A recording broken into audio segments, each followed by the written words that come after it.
दीदी तनी जल्दी जल्दी ऊपर सरियावा है, देखा बादर आवत बारिश हो।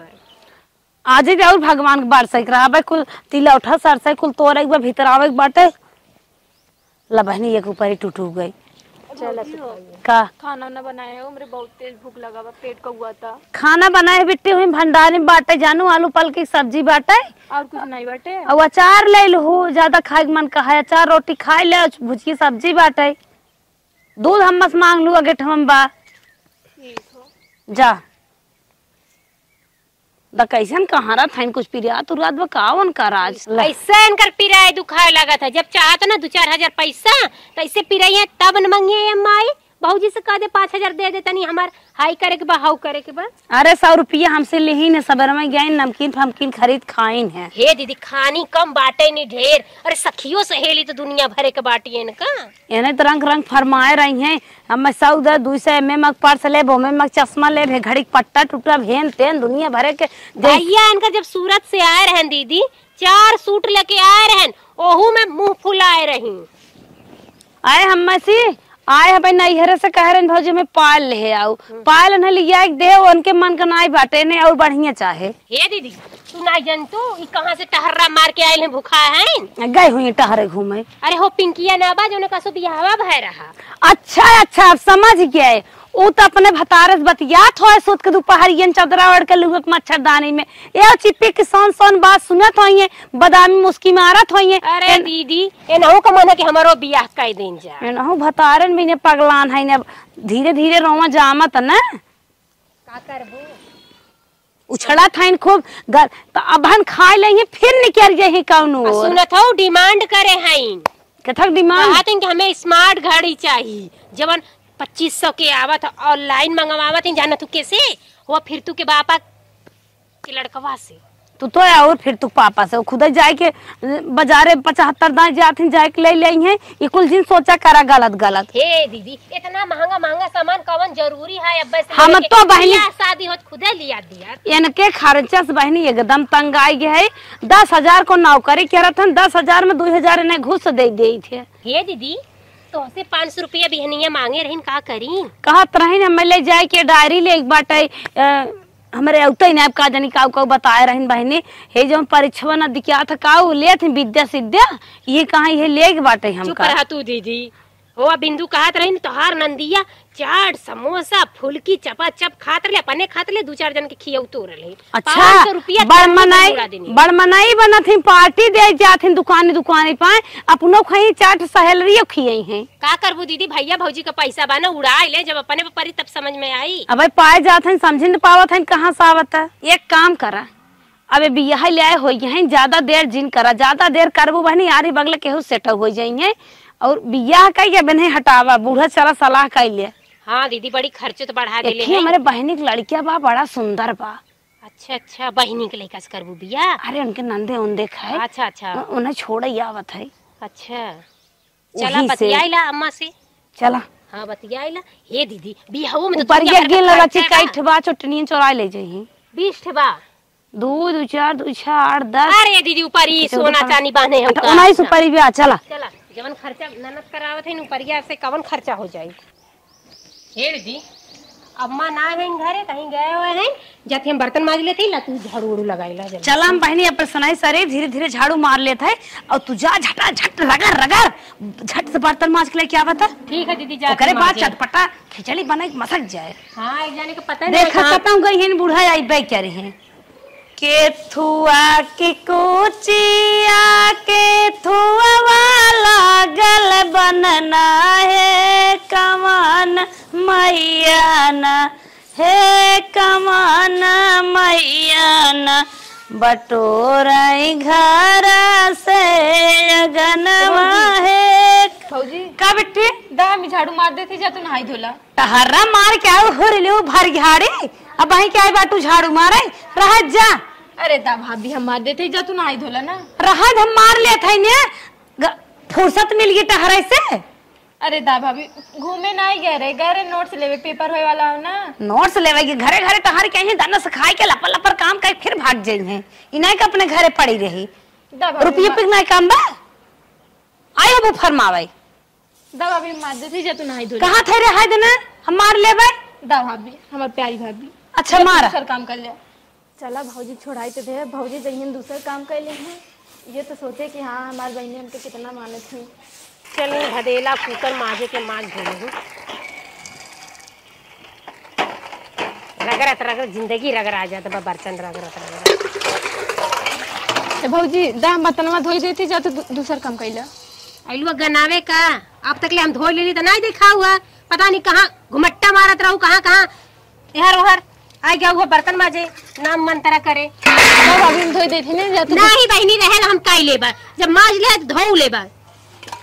काहे गुस्सा तो भाभी ऐसे काहे ना गुस्साइबा, जब काम करे के समय तब तू निकल लेबू, कहूँ सहेली संगे, कहूँ बाजारे, कहूँ माइक संगे खेत पे। हाँ जब काम मुड़े पर रहा था तब तो घूमे के निकले के समय होता। ऐसे कहा तो जैसे मेरे को कमाई नहीं करी। चुप रह जाने हम कई ले बधाई ले जा अपन करा धरा। जा भौजी हम कह देती जा तो दूसरा काम करा तब जा हट। समय से आ जावा करे, कोनो काम धंधा करे को खेते। ठीक हो।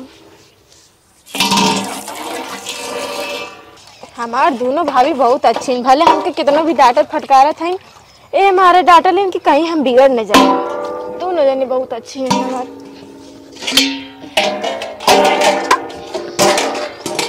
पानी ले चली नहाए तिहिन ले, लेकिन आरी बगले बड़ा सबसे खाद बा। भाभी दा पनिया हम भर देते आई क्यों का कौन और से घूम के कैसे पानी भर दे बुरा हम जाते भर के नहाए लेब ना। अरे दा भाभी हम भर देते। अरे बेटी रहाई दे हम भर के नहाए लेबे, कितना दिन तू भर बुरा हाई ले। दा भाभी हम भर थी, चला तू चला हम भर के लेके आवत है। अच्छा जब ना माना था तो भर के लेके आओ, तब तक चलते साबुन वाबुन लगाई थे। ठीक हो चला तो हम लेके आवत है। हे बेटी साबुन फेस वाश ना बाटे जा तो बसंत कहीं दौड़ खरीद के लेते आओ तू। चला भाभी हम लेके आवत है, तू चला हम लेके आवत है। अम्मा का दुल्हन हम कहत रहे ना, हाँ बिट्टी के बियाह करे बिना। हाँ अम्मा जाना थी ना, सयान लड़की अपने मुड़े पर बोझ हो गया है। देखले बगले सबकर बियाह लड़किन का होत है। का बात है कि जब देखा तब तोने हरदम बियाह की चर्चा करा था। जेठू बिटिया भाग गए, उनकर सहेली है केहू का आजकल विश्वास ना जमाना जरत है। अब कम उम्र में अच्छी शादी बढ़िया शादी हो जात है, ज्यादा उम्र बितेबू महंगाई हुआ जाए और अच्छी शादियों मिले, लड़किन विकास करे के समय रहत है। सब सोचत हवे लड़की और बढ़े मोटाए फैले।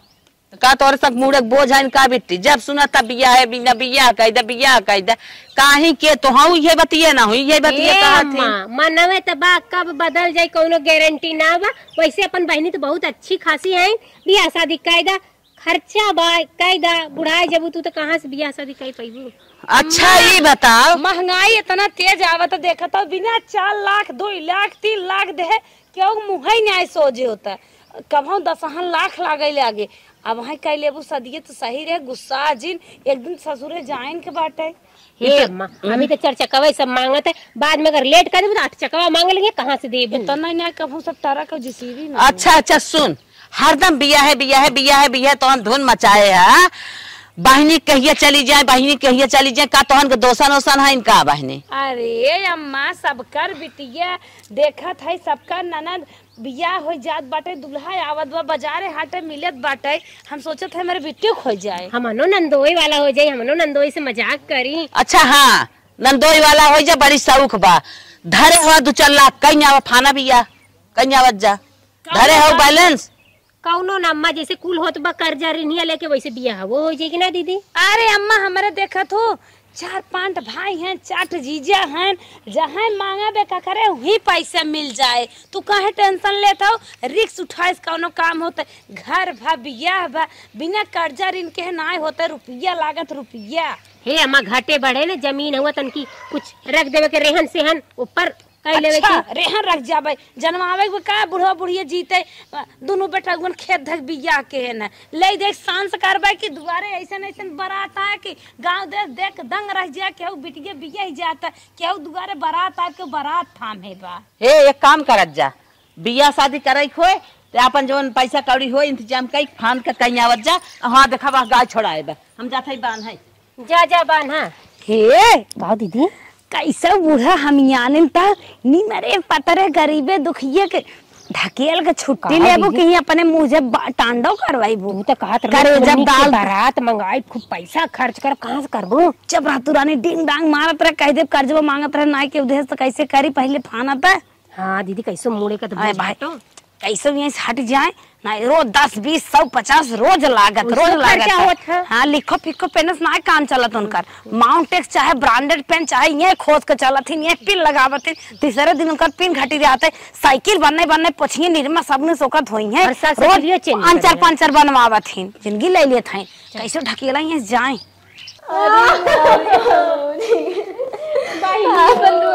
हमसे छोड़ावत का करी बहनी एक बार खेलल एक बार अरे हमके दूध भात के किया अरे हमारे बेटी मांगई के मारी शरत बाती तो हरई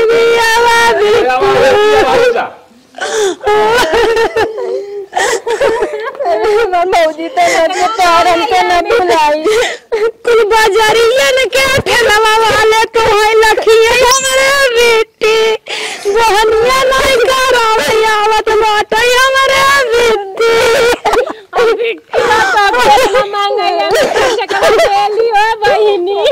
अरे हमारी रानिया तो चटवा चाउमीनिया के खियाए रे रानिया अब हमारे तू संगत उड़त बैठे रानिया हमने के पैसा अब कुछ बच जाए मेरी बहनी या पनिया पूछे रे रानिया चलो हे माजी अपने घर द्वारे जा बहनी खुशी खुशी रहू अपने घर द्वारे जी के संगा के दे रे रानिया।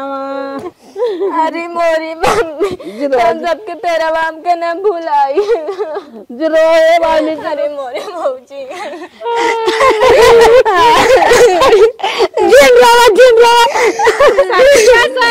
तोरा केकरा संग में खेलिए हमरी ओ गेम सेट कैलू रोवा जी रोए मार भाई मोरे मौजी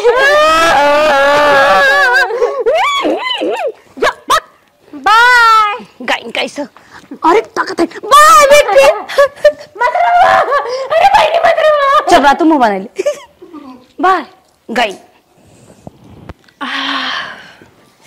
हे भगवान कुछ टाइम तक सोए का मजे को जियार दिखाता। देखिए टाइम कितना होता। अरे मोरी माई हुमाई तो 10 बज गया। बतावा बिट्टी रहत रहनी है तो 5 बजे भोरवा में उठा देते रहनी है उठ जात रही है और कामों जल्दी जल्दी हो जाता रहा। अब का करी दीदी देखिए कई देले हुई है काम नहीं तो चलिए जल्दी करी नहीं अम्मा 4 बात सुनई है कि बिटिया रहते कुल हो जाता रहा अब बिटिया ना बात कुल फैला भा। अरे दीदी सोइए हे दीदी दीदी ए दीदी ये भगवान तो घोड़ा बेच के नहीं इनके ना लगा था कि खिड़की में से घाम आवत बा मुंहे में तबो। हे दीदी उठा उठा उठा अरे बहनी आज हम उठ न पाए मार मोड़ पी जाता बनने देर का आँख लाग हमारी तबीयत ना ठीक बा जा अपन काम धंधा करा हमें जिन जगावा। हे दीदी मजे का लेट हो चला जल्दी जल्दी कमाओ कर लें ये बहनी चुप रहा नहीं लेट होगी थोड़ी जा करा। भगवान ठीक है सोई रहा बड़ा ना रहता तो हम बताई था। हे भगवान इतना काम फैलल बा इतना काम फैलल बा ऊपर से हमरे जेठान के यही लागे तबीयतियों खराब होए के रहा। काव करी हम घर बाटोरी झारी की पोछा लगाई कि खाना बनाई है। अरे मुरी माई खनवो बनावे की लोट हो तो अब आज जाऊ लोग खाए के जिंदगी नरक हो गई बाटे हमार। अबले बिट्टी राहत रही नहीं तो कितना अच्छा रहा फाट से हमारे हाथे से झाड़ू छोड़ लेती और कहती भौजी रह दे हम बटोर लेती जो तू कुछ औरो कह ले कितना सुकून राहत रहा। हम लपदे आराम करे लगत रही है। अब का बताई कुल काम हमें करे के पड़ा जल्दी जल्दी चली बर्तन धो ले नहीं तो अब खाए बनावे के लेट हो। हे भगवान एक लेट में ज्यादा बर्तन रहा था माजे धोए की का बताई। किचन में इतना सारा माजे है किचन में छुटता ही ना बा कुकर जरगल बा। अब चली बर्तन माजी रगड़ रगड़ के माटी लगा के अब ले हमार ननद रहत रहनी है बेचारो पता नहीं कैसे कैसे इतना निक के बर्तन माजत नहीं कि मुंह में झलकत रहत रहला। चली जल्दी से माज ले। अरे माई रे माई आज उखिक पतेड़ बैठाए दे है एक पानी दे हाथ चाय निकल जाई हमारा सबके मेहनत सफल हो जाई तनिका 2 कवर खाना खाए ले चली सोई साँझ एक जाग मंगरू बराते। ए मलकिन इन्ने तो मरी जात है न कि क्यों थका माना आए तो खानवा उन्ना ने लिखनी करी ही भाई हुआ ए भाई हुआ आज बहन रही हो थमान ना दौड़त दौड़त पानी लेके आवत भैया ले पी ले। अरे नानी लोग ने खानवा लेके ना निकला था करे मलकिनिया मर गई कार पता नहीं कितना चिल्लात है। तेरे भगवान करे मारत है यार 10 बज के तो के समझ मनावत बा कि हमार मरद भूखान का होए ओके खाना देख बा। अरे भगवान हम तो करता है ही काम है तो करत ही के कहे रात तू 10 बजे ले खेत में रहा।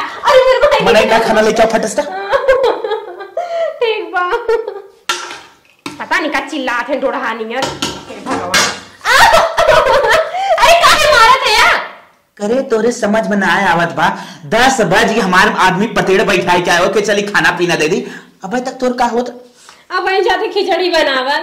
अरे मोरे माई बहनिया रात रही मत मार मत 8 बजे खाना मिल जाता 10 बजे जाता भाई जाते खिचड़ी ना हुआ हाँ मना इतना चाहे जवन बनाए के तुरंत हमें लगे लेकवन मार नहीं मारना था कान मारना बना के दे तो है। हे भगवान अगले बहनी रात रानी है तारवाटी कोर करत रहनी है कुछ काम कर लेत रहनी है कुछ हम जल्दी से खाना बन जात रहला और ये आ गया ना इनके कहां से खाना देंगे। बहनी की कमी बहुत महसूस होते सही कल गल ननद रहा है नहीं कितना अच्छा रहा थे हर काम में हाथ बटावा थे एक बहन जैसे साथ देते हैं और हमें भारी पड़त रहा चली जाओ जल्दी चली जाओ। गैले के बाद समझ में आता कि बिना ननद का कैसन घर होला। हे भगवान अगर बिट्टी रात रानी है ना तो भारी चिल्लात रहा बिट्टी तुरंत पानी और खाना निकाल के ले जाके देते तनी अपने भैया के। आज ना देखा चढ़ के चलान मारबो करन हमके और हमसे कमो पूरा करवावत है। बहनी रात ने कितना अच्छा रहा जल्दी कह के बियाह करवा दे लीजा चलिए उनका दे दे खाना पानी। अरे मायरे अगर आज बिट्टी होती ना अब तक लिया एक बरस मंजन दे दे होती तसला दे दे होती मुंह धो ले होई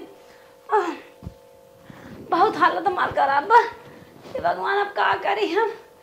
अरे माई हो सवेरे बिट्टी मार ले जाते हैं खेतों में का करी भगवान हमार बड़ी सांसद होता ये खटिया पे खाना पानी कुल 20 तरफ मिल गए होते नहवाए होते कपड़ा कचारे होते पानी लिया दे होते बहुत याद आवत। चले कैसे हिम्मत का नहाई धोए देवरान जटान के होती नाय हे बिट्टी तार बहुत याद आवत देवरान जेठान तो माने मनाए खोथिन चलिए अपन कैले कैसे अरे मोरे मायरे अरे राम रे राम हे भगवान